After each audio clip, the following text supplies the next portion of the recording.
Power team മൊത്തത്തിൽ അടിച്ചു പിരിഞ്ഞിരിക്കുകയാണ് മക്കളെ. കാലത്ത് തന്നെ ഐസ്ക്രീം വിഷയമുണ്ടായ സമയത്ത് തന്നെ യമുനയും ശ്രീലേഖയും തമ്മിൽ അടിയായി. യമുനയുടെ അടുത്ത് ശ്രീലേഖ പറഞ്ഞു, സിജോനെ അകത്തേക്ക് കയറ്റിയിരുന്നെങ്കിൽ, ഇവിടെ ജാസ്മിന് പകരം സിജോയാണ് പവർ റൂമിലേക്ക് കയറിയിരുന്നെങ്കിൽ ഇത്രയും പ്രശ്നങ്ങൾ ഉണ്ടാവില്ലായിരുന്നു എന്നവിടെ പറയുകയുണ്ടായി. അത് കേട്ട വഴിക്ക് യമുനയ്ക്ക് ദേഷ്യം വന്നു. എൻ്റെ അടുത്ത് ഇങ്ങനെ പറയാനായിട്ട് എന്താണ് ഇവിടെ റോള്, എനിക്കും എൻ്റേതായ തീരുമാനങ്ങളുണ്ട് എന്നൊക്കെ പറഞ്ഞുകൊണ്ട് കാലത്ത് തന്നെ യമുനയും ശ്രീലേഖയും തമ്മിൽ വലിയൊരു വഴക്ക് നടന്നിരുന്നു. ബിഗ് ബോസിൻ്റെ അടുത്ത് ചെന്നടക്കം യമുന ഈ കാര്യം പറഞ്ഞിരുന്നു. അവിടെ ചെന്നിരുന്ന് യമുന കരയുകയായിരുന്നു, എനിക്കിനി പവർ ടീമിൽ തുടരാൻ താല്പര്യമില്ല എന്ന് പറഞ്ഞുകൊണ്ട്. പിന്നീടാണ് വൈകിട്ട് പവർ റൂമിൻ്റെ കയ്യിൽ നിന്നും താക്കോൽ നഷ്ടപ്പെട്ടത്. സ്റ്റോർ റൂമിൻ്റെ കിച്ചണിലെ സ്റ്റോർ റൂമിൻ്റെ താക്കോൽ നഷ്ടപ്പെട്ടത്. താക്കോൽ കിട്ടാതെ അവർക്ക് രാത്രിയിലേക്കുള്ള ഭക്ഷണം ഫുഡ് ഉണ്ടാക്കാനായിട്ട് സാധിക്കില്ല.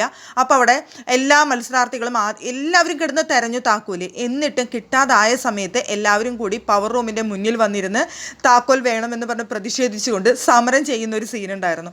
സംഭവം നല്ല കോമഡി ആയിരുന്നു കേട്ടോ. ബിഗ് ബോസിനുള്ളിൽ ഇങ്ങനെയുള്ള സീനുകളൊക്കെ ആണല്ലോ സത്യം പറഞ്ഞു കഴിഞ്ഞാൽ എൻ്റർടൈൻമെൻ്റ് ആയിട്ട് നമുക്ക് തോന്നുന്നത്. എല്ലാവരും പവർ റൂമിൻ്റെ ഡോറിൻ്റെ അവിടെ വന്നിരുന്നിട്ട് താക്കോൽ കിട്ടണം, താക്കോൽ വേണം എന്നൊക്കെ പറഞ്ഞുകൊണ്ട് അവിടെ നിന്ന് സമരം ചെയ്യുന്നത് എനിക്ക് നല്ല കോമഡി ആയിട്ട് തോന്നി. പക്ഷേ യമുനയ്ക്ക് അതൊട്ടും ഉൾക്കൊള്ളാൻ കഴിഞ്ഞില്ല. യമുനയുടെ കയ്യിൽ നിന്നാണ് ആ കീ മോഷണം പോയത്, അല്ലെങ്കിൽ നഷ്ടപ്പെട്ടത് എന്നായിരുന്നു അവിടെ പറഞ്ഞുകൊണ്ടിരുന്നത്. എല്ലാവരും തപ്പുമായിരുന്നു. ജാസ്മിനും ഗബ്രിയും അതുവരെ അവിടെ ഇരുന്ന് സൊല്ലിക്കൊണ്ടിരിക്കുകയായിരുന്നു. അവസാനം സീൻ വഷളായ സമയത്ത് എഴുന്നേറ്റ് വന്ന് അവിടെ താക്കോല് തപ്പാനായിട്ട് ആരംഭിച്ചു. പക്ഷേ താക്കോല് കിട്ടിയത് അപ്രതീക്ഷിതമായ ഒരു സ്ഥലത്തു നിന്നാണ്. അത് ശ്രീലേഖയുടെ പെട്ടിക്കുള്ളിൽ നിന്നാണ് കിട്ടിയത്. എങ്ങനെയാണ് ശ്രീലേഖയുടെ പെട്ടിയിൽ വന്നത് താക്കോൽ എന്ന് ആർക്കും അറിയില്ല. ശ്രീലേഖ പറയുന്നു, ഞാൻ താക്കോൽ എടുത്തിട്ടില്ല, എങ്ങനെ പെട്ടിയിൽ വന്നു എന്ന് എനിക്കറിയില്ല, എനിക്ക് അങ്ങനെ ഒരു കാര്യം ഓർമ്മയിലില്ല എന്നാണ് ശ്രീലേഖ പറയുന്നത്.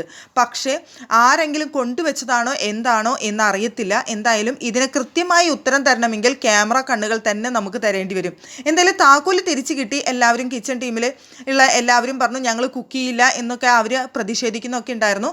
പക്ഷേ ഇവിടെ ഇപ്പോഴത്തെ പ്രശ്നം എന്ന് പറയുന്നത് ശ്രീലേഖയെ കുറ്റപ്പെടുത്തുന്ന ഒരു വിഭാഗത്തിൽ ചെറുതായിട്ടൊന്ന്, പക്ഷേ ശ്രീലേഖ അവിടെ ഭയങ്കര കരച്ചിലാണ്, ഞാൻ താക്കോൽ എടുത്തിട്ടില്ല, ഞാൻ കള്ളിയല്ല, ഞാൻ അങ്ങനെ ചെയ്തിട്ടില്ല എന്നൊക്കെ പറഞ്ഞുകൊണ്ട്.